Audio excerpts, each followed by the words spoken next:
আসসালামু আলাইকুম। আমরা আমাদের আজকে এই গরুগুলোর বয়স আমাদের এখানে আনা পর্যন্ত 60 দিন 70 দিনের কাছাকাছি হয়ে গেছে। হ্যাঁ, 70 দিন হয়ে গেছে। কিন্তু আমরা খেয়াল করলাম যে এই মাস আমাদের গরুগুলোর গ্রোথ অত ভালো হয়নি। এখন তার কারণ হিসাবে আমরা দানাদার খাদ্যটাকে কমাই ঘাস জাতীয় বেশি দিছিলাম।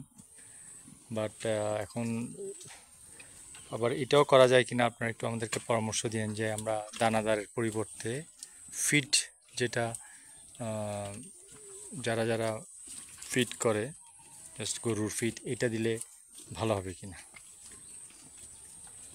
এছাড়া গরুগুলো সুস্থ আছে কিন্তু সেই হিসাবে আশানুরূপ স্বাস্থ্য গ্রোথ করে নাই।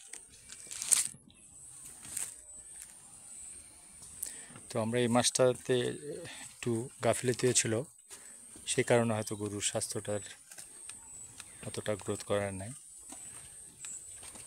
এর মধ্যে আমরা দেখতেছি 6টা গরুর মানে আগের থেকে ডিক্রিজ হয়েছে, বাকিগুলি মোটামুটি ইমপ্রুভ করছে।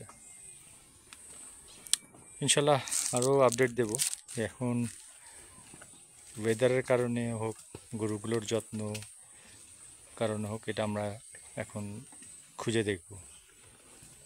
ইনশাল্লাহ আপনাদেরকে এটার পরের মাসেও আমরা আপডেট দেব।